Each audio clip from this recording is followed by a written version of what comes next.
రాష్ట్రంలో చంద్రబాబు నాయుడు గారి నేతృత్వంలో కూటమి ప్రభుత్వం డొక్కు ఇంజన్ ప్రభుత్వంగా, ట్రబుల్ ఇంజన్ ప్రభుత్వంగా తయారైంది. కేంద్రంలో కూటమి ప్రభుత్వమే, రాష్ట్రంలో కూటమి ప్రభుత్వమే. మరి కేంద్రం నుండి రాష్ట్రానికి ఎక్కువ గ్రాంట్లు రావాలి, కానీ అదేమో విచిత్రమో కానీ తగ్గిపోతున్నాయి. 2023-24 ఆర్థిక సంవత్సరంలో, అంటే వైకాపా ప్రభుత్వం అధికారంలో ఉన్నప్పుడు కేంద్రం నుండి రాష్ట్రానికి వచ్చిన గ్రాంటు 34,698 కోట్ల రూపాయలు. ఇక్కడ కూటమి ప్రభుత్వం డబుల్ ఇంజన్ సర్కార్ వచ్చిన తర్వాత కేంద్రం నుండి రాష్ట్రానికి వచ్చినటువంటి గ్రాంటు 20,135 కోట్ల రూపాయలు. అంటే అంతకుముందు సంవత్సరం కంటే 14,563 కోట్ల రూపాయలు తగ్గింది. ఇక ఈ 25-26 ఆర్థిక సంవత్సరం తొలి 6 మాసాల్లో కేవలం 4,014 కోట్ల రూపాయలు మాత్రమే కేంద్రం నుండి గ్రాంట్ వచ్చింది. ఇదే సమయంలో 2023-24లో 21,270 కోట్లు రావడం జరిగింది. కాబట్టి దీన్ని డొక్కు ఇంజన్ సర్కార్ అనక, ట్రబుల్ ఇంజన్ సర్కార్ అనక ఇంకా ఏమనాలి? ఇక రెండవ అంశం, చంద్రబాబు పాలనలో రాష్ట్రంలో సంపద ఆవిరైపోతూ ఉంది, మాయమైపోతూ ఉంది. సృష్టి జరగడంలే, మాయమైపోతూ ఉంది, ఆవిరైపోతూ ఉంది. 2023-24లో వైకాపా ప్రభుత్వ పాలనలో రాష్ట్ర బడ్జెట్లో పెట్టుబడి వ్యయం, మూలధన వ్యయము 23,589 కోట్ల రూపాయలు.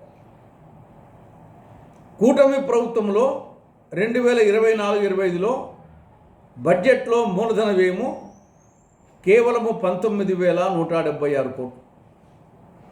ప్రతి సంవత్సరము కొంచెం పెరగాలి, అలాంటిది ఇక్కడ తగ్గింది.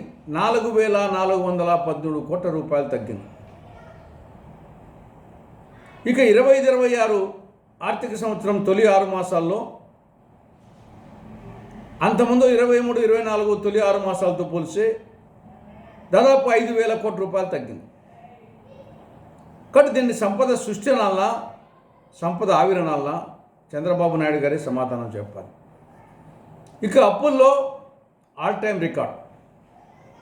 కూటమి ప్రభుత్వానికి అప్పుల విషయంలో ఆస్కార్ అవార్డు ఖచ్చితంగా ఇవ్వాలి. ఈ 17 నెలల కాలంలో 2,27,000 కోట్ల రూపాయలు అప్పు చేసి రాష్ట్రాన్ని అప్పుల కుప్ప చేసింది. ఎంత? 2,27,000 కోట్ల రూపాయలు. ఈ ఆర్థిక సంవత్సరం తొలి 6 నెలల్లో ఆంధ్రప్రదేశ్ చంద్రబాబు ప్రభుత్వం చేసిన అప్పు 63,052 కోట్లు. ఇది కేవలం బడ్జెట్ ద్వారానే, దొడ్డిదారిన అప్పులు కాకుండా.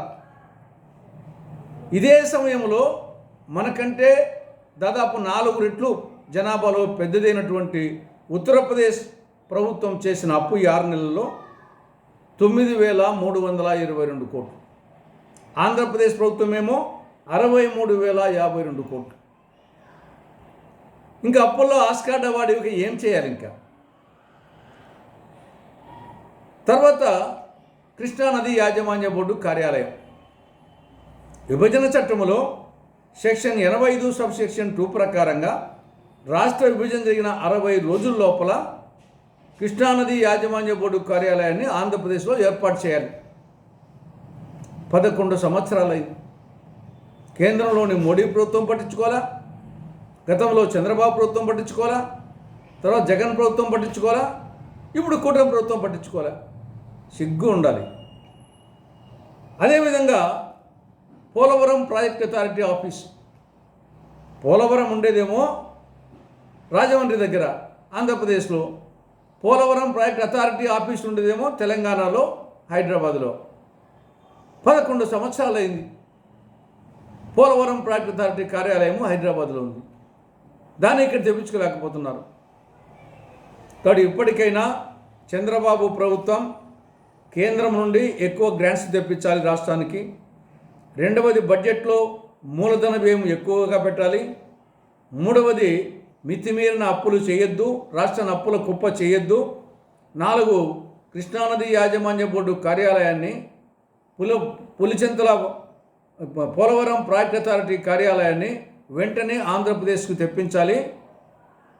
పోలవరం ప్రాజెక్ట్ అథారిటీనేమో రాజమండ్రిలో, కృష్ణానది యాజమాన్య బోర్డు కార్యాలయాన్నేమో కర్నూలులో కానీ శ్రీశైలంలో కానీ ఏర్పాటు చేయాలని కాంగ్రెస్ పార్టీ డిమాండ్ చేస్తూ ఉంది.